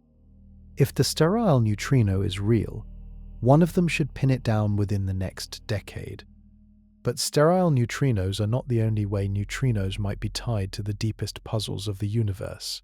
The known 3 flavors may already be holding the answer to why anything exists at all. Why is there something rather than nothing? This sounds like a question for philosophers, but in particle physics, it has a precise meaning. According to the Big Bang model, the early universe should have produced equal amounts of matter and antimatter. Every particle should have had a corresponding antiparticle. As the universe cooled, those particles and antiparticles should have met and annihilated each other, leaving behind nothing but pure radiation. A bath of photons, no atoms, no stars, no people. But the universe is not empty. It is full of stuff. Galaxies, planets, oceans, eyebrows, all of it made of matter, with no significant antimatter to be seen. Somewhere along the way, the symmetry broke. Slightly. For every billion antimatter particles, there must have been 1,000,000,001 matter particles. The pairs annihilated. The leftover 1 in a billion built everything we see. That tiny excess of matter over antimatter is one of the deepest puzzles in physics. Where did it come from? Neutrinos are leading suspects. Here is why. To create more matter than antimatter, 3 conditions must be satisfied. The universe must allow processes that produce different numbers of particles and antiparticles. It must distinguish in some way between them, and it must go through a phase where it is out of equilibrium. The standard model technically meets all 3 conditions, but the small differences between matter and antimatter that the standard model predicts, mostly through subtle effects in quark physics, are far too small to explain the actual imbalance we see. The numbers fall short by orders of magnitude. Neutrinos may close the gap. If neutrinos are Majorana particles, then a process called leptogenesis becomes possible in the early universe. Leptogenesis is a hypothetical scenario where heavy partner particles, the ones from the seesaw mechanism, decayed in the very early universe in a slightly asymmetric way. They produced more neutrinos than antineutrinos. That asymmetry then spread through the rest of the universe, eventually showing up as the matter-antimatter imbalance we observe today. The whole scenario hinges on whether neutrinos are Majorana and on whether they violate a symmetry called CP. CP stands for charge conjugation parity. It is a combined symmetry that, roughly, swaps a particle with its antiparticle while flipping its mirror image. If nature respects this symmetry, every process involving a particle has an exact mirror image involving the antiparticle. If it violates CP, the mirror image is slightly different. CP violation has been observed in quark physics. It is small, far too small to explain the asymmetry of the universe by itself. But it might be much larger in neutrino physics. If neutrinos and antineutrinos oscillate at slightly different rates, that would be a clear sign of CP violation in the lepton sector. Several experiments are hunting for this. The T2K experiment in Japan and the NOVA experiment in the United States both fire neutrino beams across long distances and measure the oscillation rates of neutrinos compared to antineutrinos. Early hints from T2K suggest CP violation may indeed exist in neutrinos, though the data is not yet conclusive. If confirmed, this would be a stunning result. It would mean that the universe is here, with all its matter and stars and life, partly because of how neutrinos happen to oscillate. The shyest particles in nature would turn out to be the architects of existence. The verdict will come from a new generation of experiments, and one of them is preparing to fire the most intense neutrino beam in history straight through the Earth toward a detector buried in a former gold mine. If neutrinos can travel through the entire planet without trouble, they can also be used to look inside it. This is the idea behind neutrino tomography. Just as medical X-rays pass through soft tissue and reveal bones, high-energy neutrinos pass through the Earth and reveal density variations along the way. The trick is that neutrinos do interact, very rarely, with the matter they pass through. The denser the material, the slightly higher the chance of interaction. By comparing the flux of neutrinos coming from different directions, scientists can build up a picture of what is inside. For decades, this was just an interesting theoretical possibility. Detectors were not sensitive enough, and we did not have neutrino sources strong enough to actually do tomography. The IceCube Observatory finally changed that. In 2024, the IceCube collaboration published the first neutrino-based image of Earth's interior, using high-energy atmospheric neutrinos that had crossed the planet from the opposite side. The team measured slight differences in the flux depending on the path through Earth. Neutrinos that passed through the dense iron core were absorbed slightly more than those that grazed only the mantle. The result was a low-resolution radial profile of Earth's density, derived entirely from neutrino measurements. It matched the profile derived from seismic data, the standard tool geophysicists use, to within the uncertainties of the experiment. This was a proof of concept. The picture is rough. The seismic data is still much sharper, but it is the first independent confirmation of Earth's internal structure using a method that has nothing to do with sound waves or earthquakes. It also means that future detectors with higher sensitivity could probe details of the deep Earth that seismology cannot resolve, especially in regions where seismic waves do not travel cleanly. The implications go beyond Earth. The same technique could in principle be used to image the interior of the Sun, of giant planets like Jupiter, or even of asteroids. Anywhere a neutrino flux can be measured, an internal structure can be inferred. For now, only Earth produces enough natural background to make tomography work, but future ideas include sending neutrino sources to other planets. Closer to home, neutrinos are also being studied as a tool for monitoring nuclear reactors. Every operating nuclear power plant produces an enormous flux of antineutrinos as a byproduct of the fission reactions in its core. The energy spectrum of those antineutrinos depends on what fuel the reactor is burning. By measuring the flux from outside the reactor, you can in principle figure out how much uranium and plutonium are in the core without ever opening it up. This has obvious applications. Nuclear non-proliferation inspectors currently rely on physical access and accounting of fuel rods to verify that civilian reactors are not being secretly used to produce weapons-grade plutonium. A neutrino-based remote monitoring system would be much harder to spoof. You cannot block neutrinos. The signal would always escape. Several research groups have built small detectors near operating reactors to demonstrate the technique. The detectors are still cumbersome and require significant infrastructure, but the principle is sound. In the future, portable neutrino monitors might become a real tool for international arms control. The same property that makes neutrinos shy, that they pass through almost everything, is what makes them the perfect spies. Nothing can stop them, so nothing can hide from them. But before they could become tools, they had to become particles we could really pin down. And the most basic question, weighing 1, is being attempted with a machine that looks like something out of a science fiction film. In a town called Karlsruhe in southern Germany, there is a building that holds an object that looks like a stainless steel spaceship.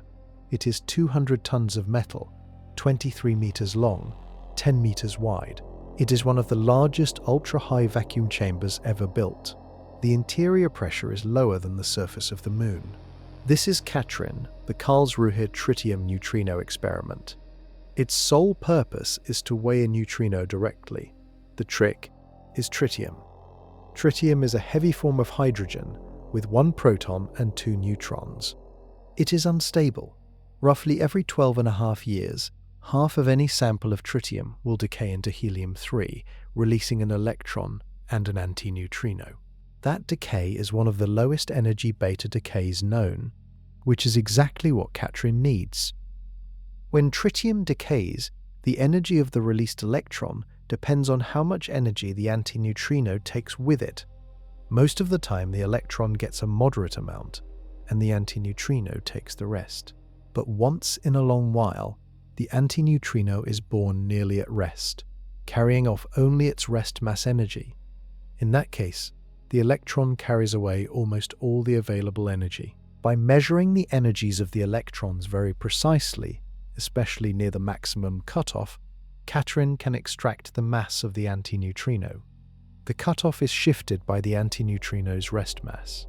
If the rest mass was 0, the cutoff would be at one specific energy. If the rest mass is non-zero, the cutoff shifts down by exactly the rest mass. To detect this tiny shift, Katrin measures the energies of about 1 billion electrons over years of running. The spectrometer at the heart of the apparatus is a giant, finely tuned filter that sorts electrons by energy with incredible precision. The interior is lined with thousands of electrodes that shape an electric field, allowing electrons of just the right energy to pass through while blocking the rest. The whole machine had to be moved through Europe before installation. The spectrometer itself was built in Bavaria and transported to Karlsruhe. The route was so tight that the trailer could not go directly by road. The vessel was floated down the Danube, around the corner of southeastern Europe, through the Mediterranean, around Spain, and up the Rhine. The trip took nearly 2 months and covered about 5,000 miles for what would have been a 400-mile straight-line journey. Katrin began running in 2019. The first results, released a few years later, set the best direct upper limit on neutrino mass to date. Subsequent results have pushed the limit even tighter. As of the most recent published results, the neutrino mass is below about 0.8 of an electron volt. That is more than 700,000 times lighter than an electron.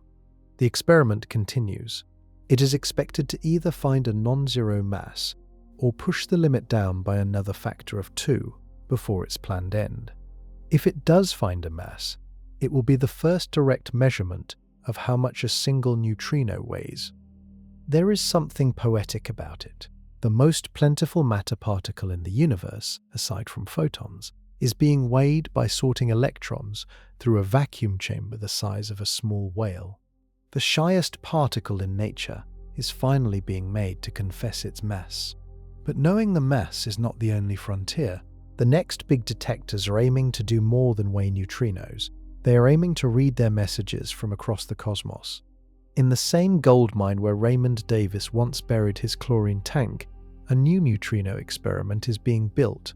It is called DUNE, the Deep Underground Neutrino Experiment, and it is going to be the largest and most ambitious neutrino observatory ever built.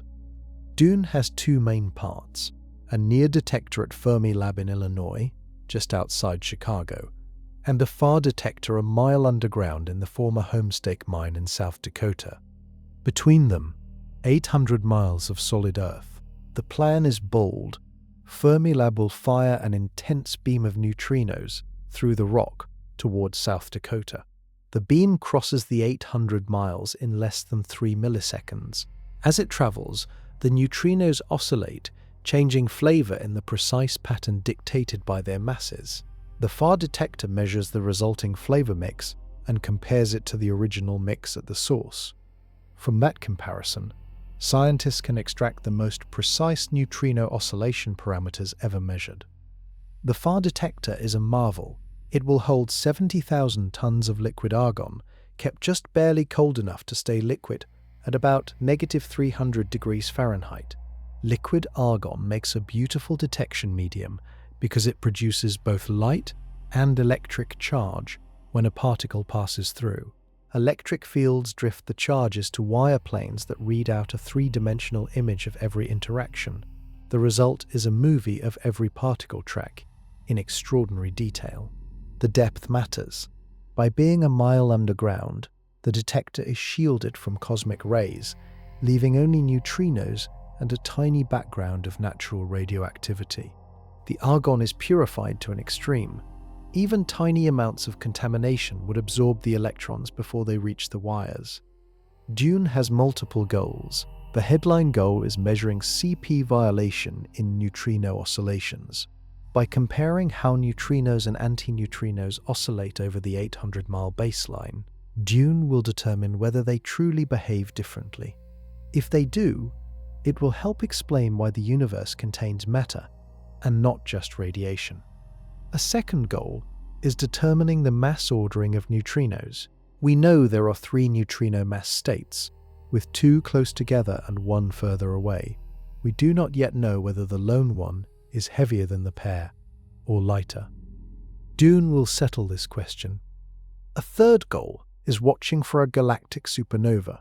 If a massive star explodes anywhere in our galaxy during DUNE's lifetime, the detector will record an enormous burst of neutrinos. The 70,000 tons of liquid argon will catch thousands of events from the explosion, providing a detailed picture of how the core of the dying star evolves second by second. We have only ever seen one supernova from outside our solar system in neutrinos. the 24 events from 1987, a June could record thousands. A fourth goal is searching for proton decay. Some grand unified theories of physics predict that protons themselves are slightly unstable, with lifetimes of something like 10 to the 34th years. That means a single proton, on average, will live longer than the current age of the universe by an absurd factor. But with 70,000 tons of argon, you have enough protons that even with such a long lifetime, you might catch a few decays per year. Finding one would prove that proton decay exists, a profound discovery in fundamental physics. Dune is on track to begin operations late this decade. Hyper Kamiokande in Japan, an even bigger version of Super K, is also being built and will run in parallel. The two detectors will check each other's results and probe different angles of the same questions. But before any of them can run, they will benefit from a discovery made in 2017 that took 40 years to confirm. When physicists first worked out the theory of how neutrinos interact with matter back in the 1970s, they realized something interesting. There ought to be a process called coherent neutrino nucleus scattering. In this process, a neutrino bumps into an atomic nucleus as a whole, rather than into an individual proton or neutron inside it. The whole nucleus recoils together, like a tiny billiard ball. The theoretical rate for this process is much higher than for ordinary neutrino interactions, by a factor of about 100. So in principle, coherent scattering should be the dominant way that low-energy neutrinos interact with matter. The catch was, the recoil is incredibly subtle. The whole nucleus moves only the tiniest amount. Detecting that recoil requires extraordinarily sensitive equipment. For 44 years, coherent neutrino nucleus scattering remained a prediction with no observation. Many experiments tried, none succeeded. The recoils were too small to see above the background. In 2017, an experiment called Coherent at Oak Ridge National Laboratory finally caught it. They used a small detector, a cesium iodide crystal, weighing about 30 pounds, placed near a beamline that produced an intense flux of low-energy neutrinos. The detector was tuned to register the absurdly faint flashes of light from coherent recoils. The signal emerged after about 6 months of running. The rate matched the theoretical prediction. The standard model had passed yet another test, in a corner where it had never been tested before. This might sound like a footnote, but it has serious consequences. Coherent scattering is a clean process where the theory is well understood and the rate is high. That makes it useful for hunting new physics. If anything anomalous showed up in the rate or the energy spectrum, it would point to physics beyond the standard model. Some proposed extensions, including new forces between neutrinos and matter, would alter the coherent scattering rate. It also opens up the possibility of incredibly compact neutrino detectors. Because the rate is so much higher than for traditional detection methods, you can in principle build a neutrino detector the size of a kitchen appliance. That is genuinely revolutionary. Most neutrino detectors are buried under mountains and weigh thousands of tons. A coherent scattering detector might be portable. Such portable detectors would have practical applications. They could monitor nuclear reactors at a distance, much more easily than current methods. They could be used in fundamental physics tests, far from major laboratories. They could even fly on spacecraft. The same technology that finally caught the predicted process is now being scaled up and refined. Several groups around the world are building larger coherent scattering detectors. They are looking for any deviations from standard model predictions, hunting for hints of new physics. The deeper lesson of the coherent result is patience. A theoretical prediction made in 1973 was confirmed in 2017. That is about as long as the Apollo program was distant from the airplane's invention. Neutrino physics moves slowly because the experiments are absurdly hard. But each new measurement pushes the field forward.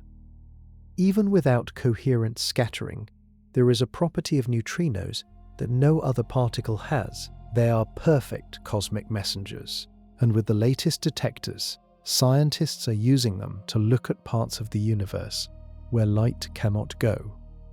Light, the messenger we have used for most of human history, has limits. It cannot pass through dense gas clouds, dust lanes, or the cores of stars. Photons get absorbed and scattered. Even the universe itself was opaque to light for the first 400,000 years after the Big Bang. Cosmic rays have other limits. As charged particles, they get bent by every magnetic field they cross. By the time a cosmic ray reaches Earth, its direction has been scrambled so thoroughly that you cannot tell where it started. Gravitational waves can pass through anything, but they are extremely weak. Only the most catastrophic events, like merging black holes, produce enough gravitational waves to detect. Neutrinos sit in a unique sweet spot. They are not stopped by matter, so they can escape from regions that block light. They have no charge, so they are not bent by magnetic fields. They are produced by a wide range of cosmic events, so they can carry information from many different sources.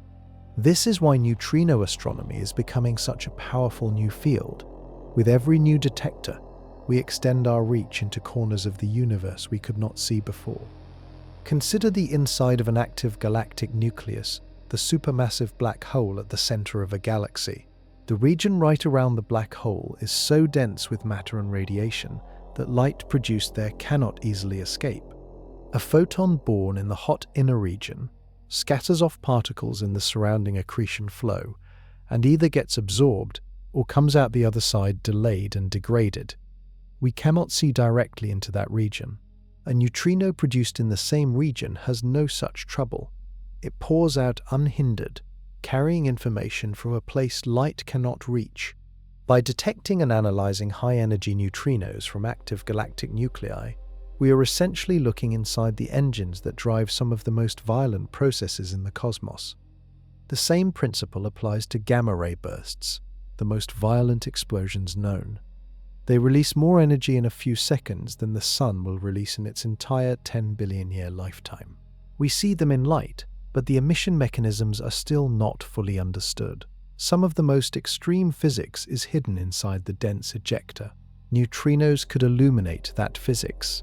Multi-messenger astronomy is the catchphrase. The idea is to combine signals from different cosmic messengers to build a complete picture of an event. A supernova produces light, neutrinos, and possibly gravitational waves. A black hole merger produces gravitational waves and possibly neutrinos. A blazar produces light, cosmic rays, and neutrinos. By correlating signals from different detectors, scientists piece together the full picture.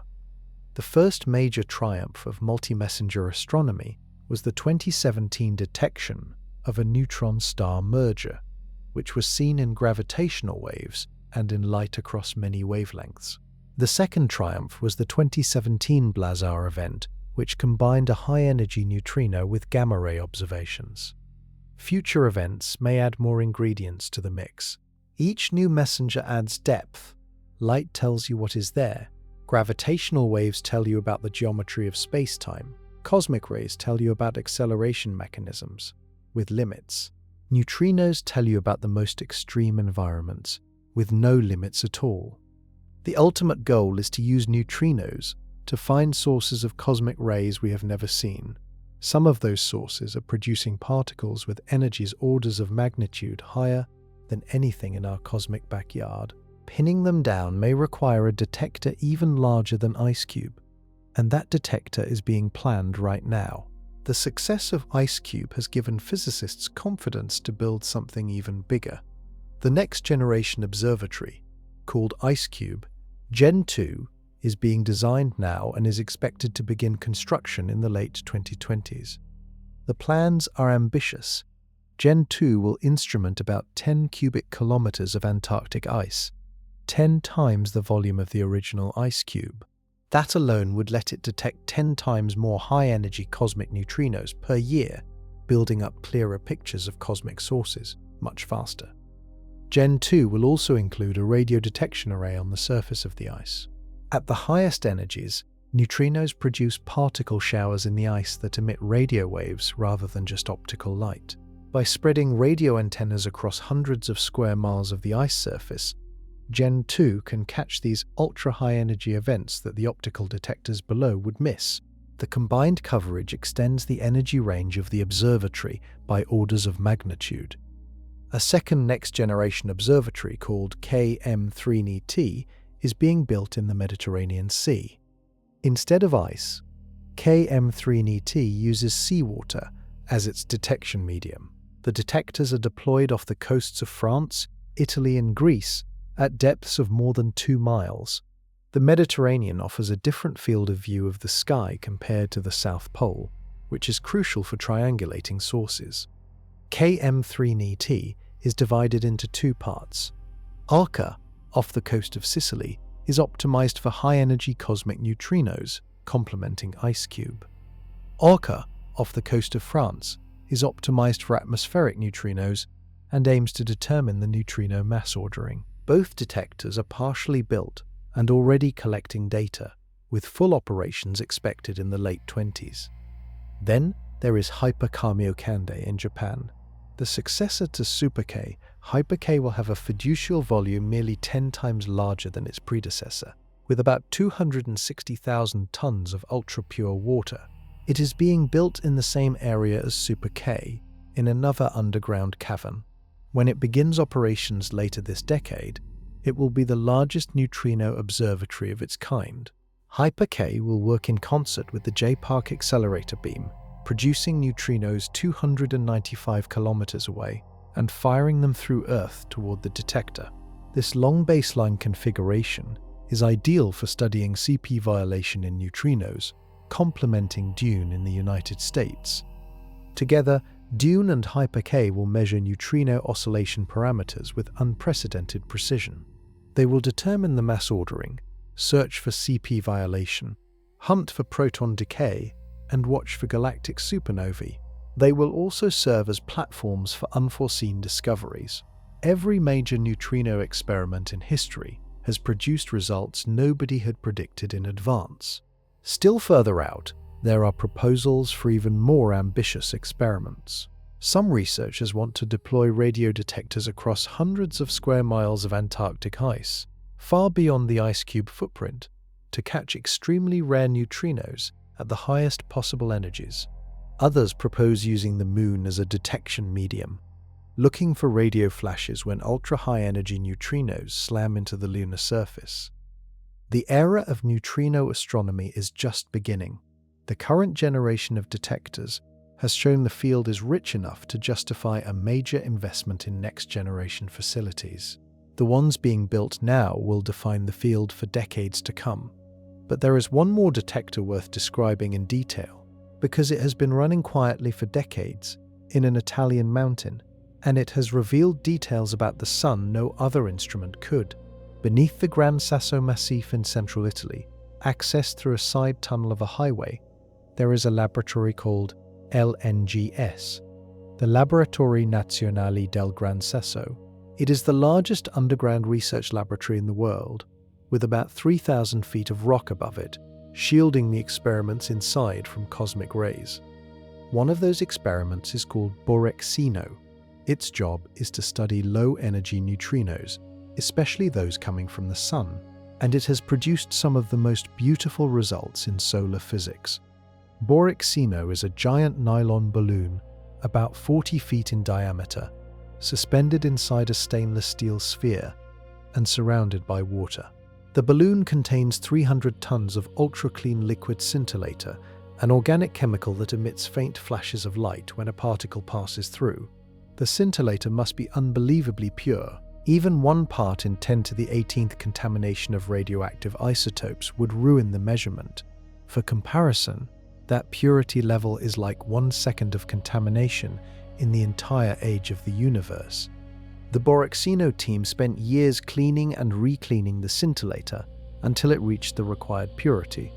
The result was a detector sensitive to neutrinos at energies far below what other detectors could see. The payoff was extraordinary. Borexino measured every step of the proton-proton chain, the dominant way the sun produces energy. For the first time, scientists could directly observe each branch of the fusion reactions running inside the sun: the proton-proton step, the beryllium-7 step, the boron-8 step. Each one produces neutrinos with characteristic energy spectra, and Borexino mapped them all. The most stunning result came in 2020. Borexino announced the first direct detection of neutrinos from a different fusion process called the CNO cycle. The CNO cycle uses carbon, nitrogen, and oxygen as catalysts to fuse hydrogen into helium. It is a minor process in our sun, contributing only about 1% of the sun's energy. But it is the dominant process in stars more massive than the sun.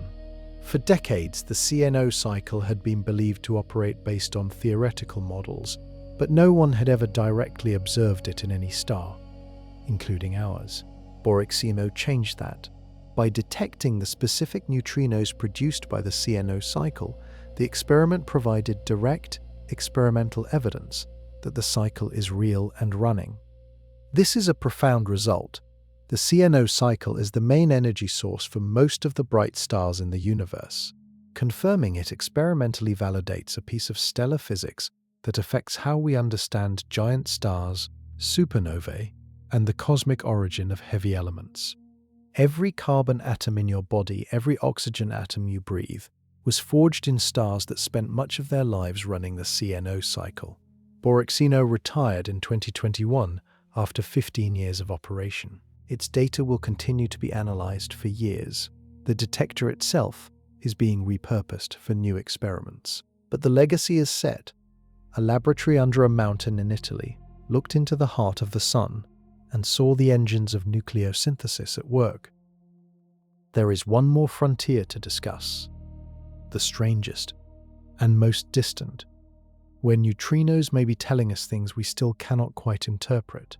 In 1991, a cosmic ray detector in the Utah desert recorded a particle hitting the upper atmosphere with so much energy that physicists could barely believe it.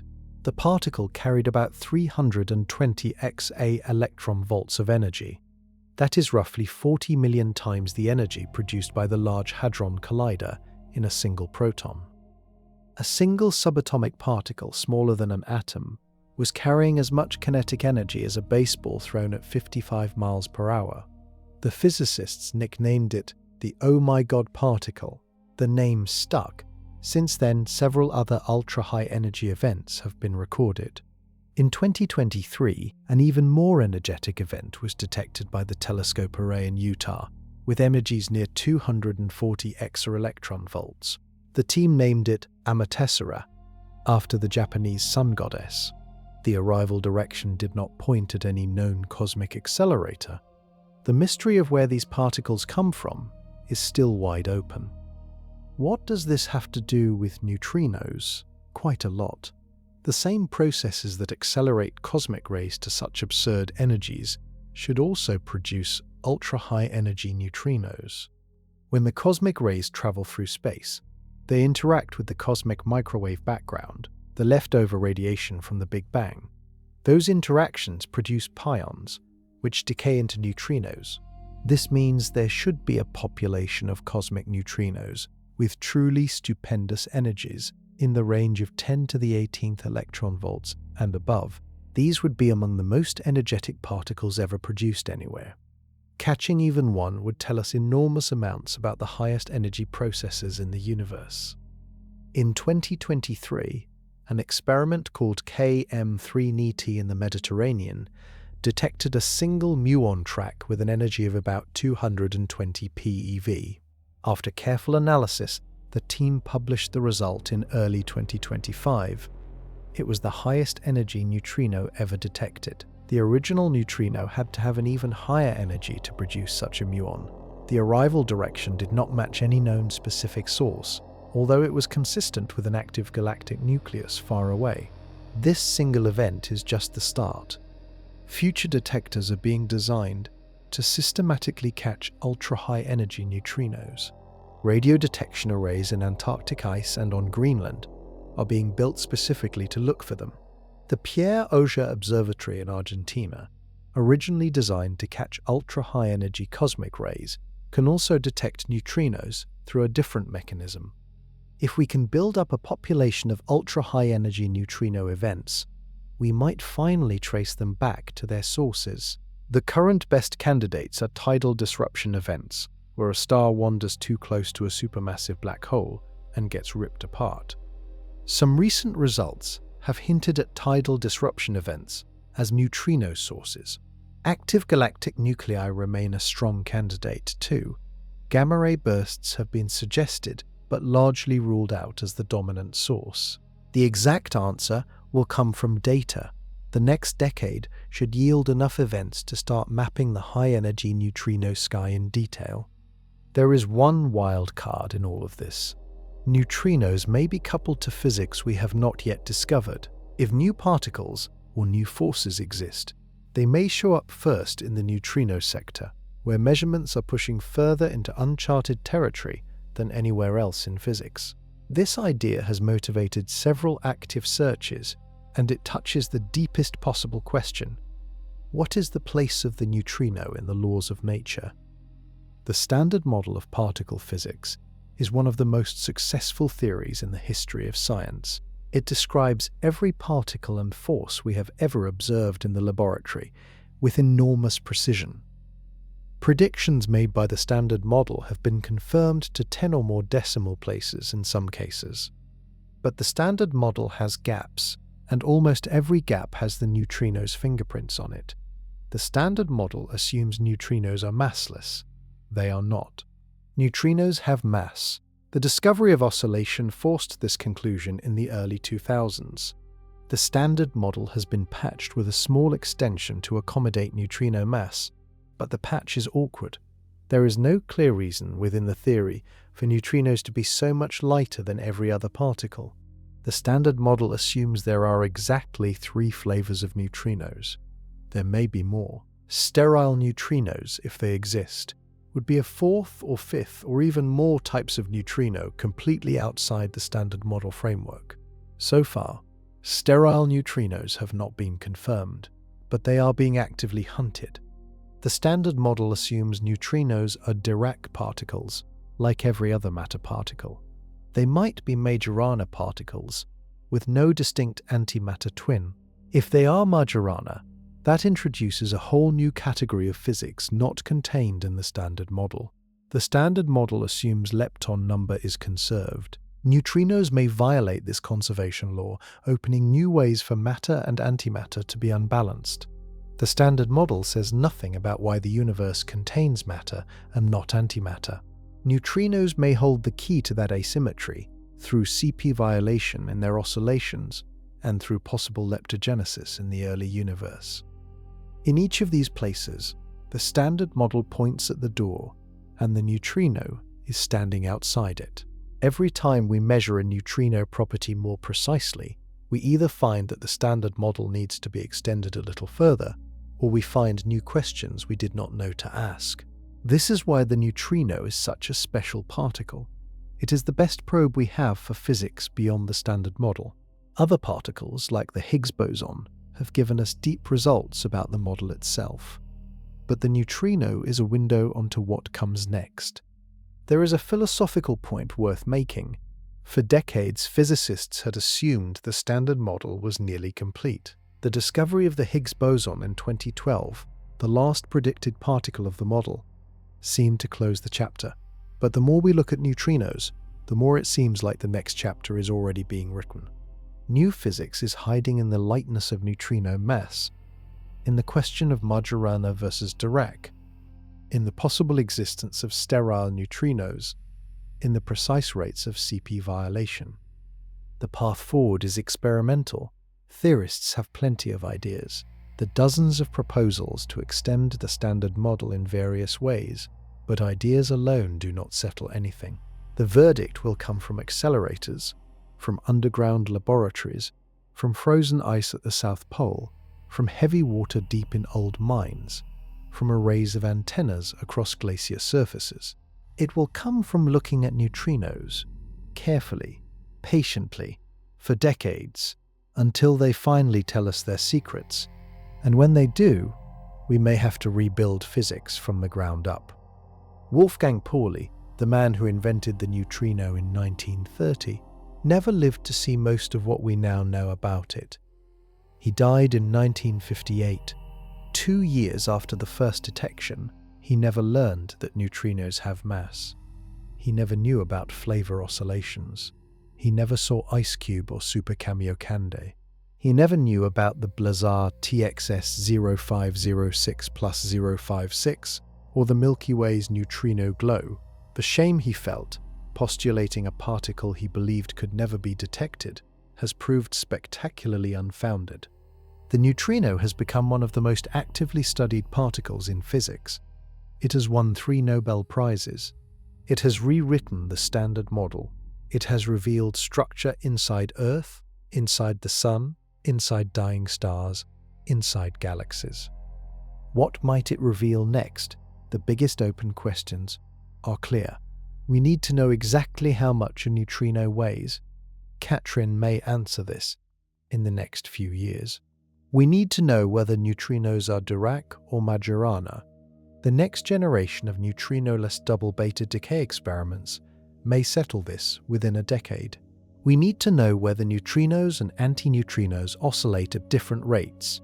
Dune and Hyper-Kamiokande should provide the answer in the 2030s. We need to know whether sterile neutrinos exist.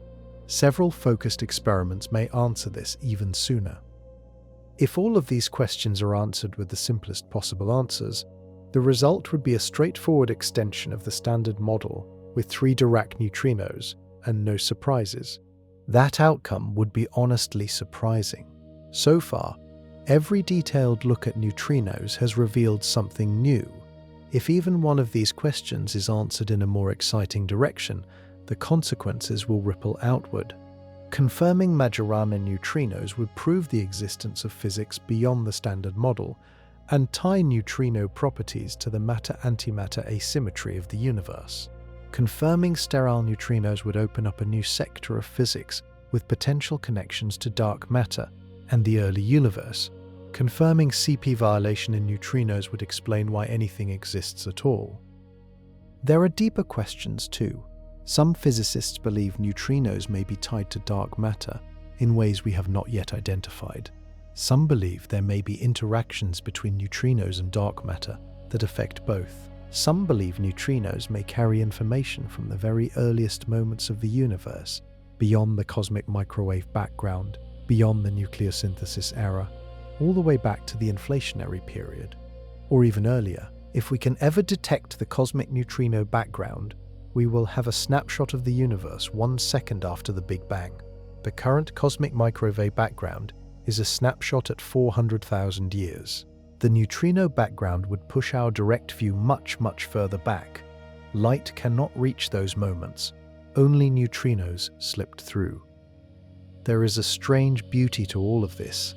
The shyest particle in nature, the one that almost nothing can stop, ends up being our best window onto the deepest physics. The particle Pauli was ashamed to propose now sits at the heart of how we understand the cosmos. Right now, as you finish reading these words, more than 100 trillion neutrinos have just passed through your body.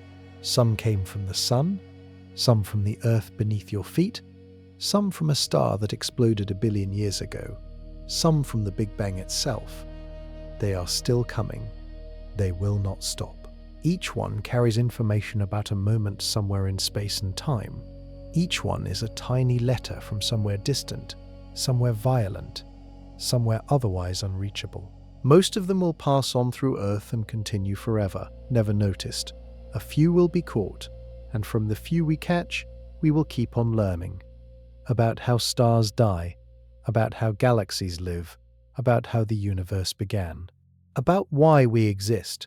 The ghost particle nobody believed in has turned out to be one of the loudest voices in the cosmos. We just had to listen carefully enough to hear it.